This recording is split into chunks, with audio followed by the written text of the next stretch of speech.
Bismillahirrahmanirrahim. Assalamualaikum warahmatullahi wabarakatuh. Izin memperkenalkan diri, nama saya Ringgi Suryadinata, NPM 2021020227. Saya mahasiswa UIN Raden Intan Lampung, Prodi Hukum Tata Negara, kelas B, semester 4. Saya di sini akan menjelaskan materi tentang kaidah-kaidah hukum Islam dengan mata kuliah Filsafat Hukum Islam dan dengan dosen pengampu Bapak Herpin Yoki Pardikta MHI. Kaidah-kaidah hukum Islam. Yang pertama, A. Prinsip dalam hukum Islam. Kata prinsip berarti asas, yakni kebenaran yang menjadi pokok dasar orang berpikir, bertindak, dan sebagainya. Adapun yang dimaksud dengan prinsip-prinsip hukum Islam ialah cita-cita yang menjadi pokok dasar dan landasan atau tumpuan hukum Islam. Adapun prinsip-prinsip dalam hukum Islam antara lain, yang pertama meniadakan kesempitan dan kesukaran. Contoh, orang yang sedang bepergian, sakit, dalam keadaan hamil atau menyusui boleh tidak berpuasa.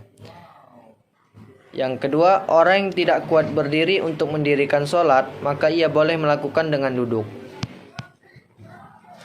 2. Sedikit pembebanan.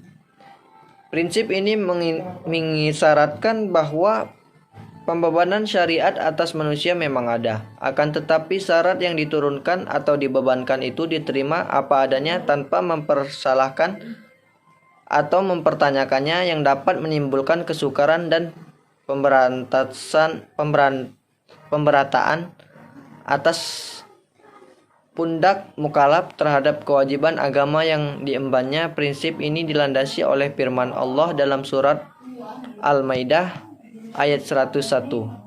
Ayat tersebut menginstruksikan kepada manusia agar dapat menahan diri daripada mempertanyakan masalah yang tidak ada ketetapan hukumnya.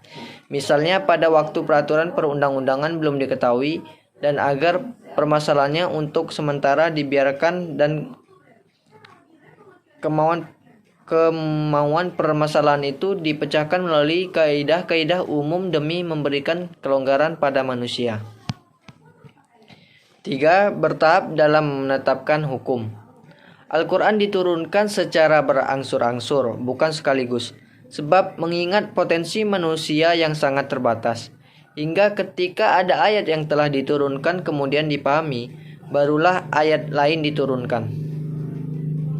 4. Memperhatikan kemaslahatan manusia.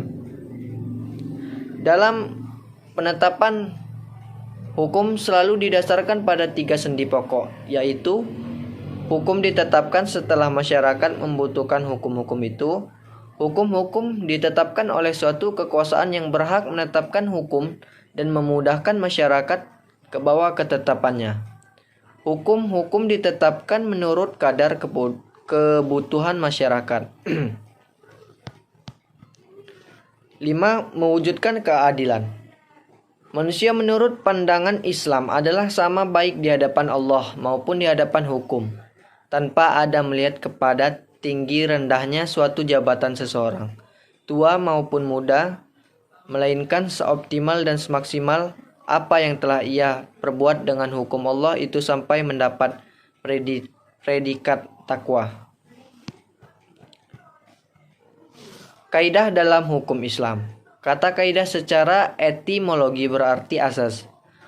Adapun menurut As-Sayuti dalam kitab Al-Asbah wa An-Nazair bahwa kaidah adalah hukum yang bersifat kulli atau menyeluruh atau general law yang meliputi semua bagian.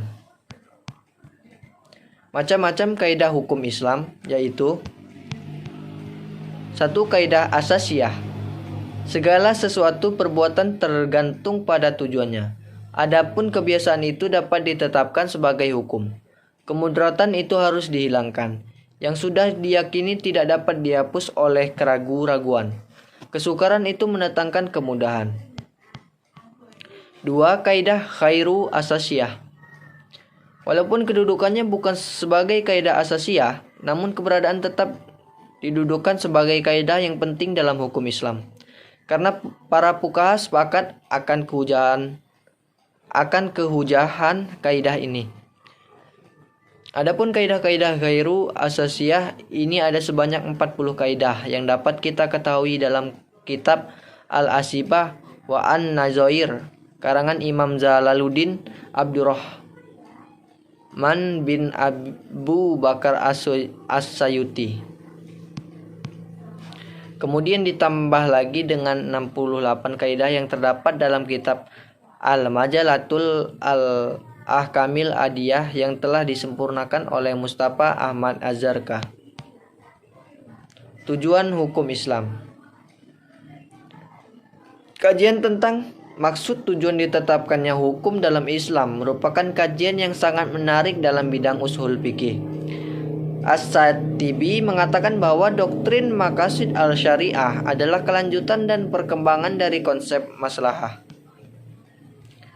Tujuan hukum Islam maqasid syariah yang pertama memelihara agama, memelihara jiwa, memelihara akal, dan yang keempat memelihara kehormatan, dan yang terakhir memelihara harta kekayaan.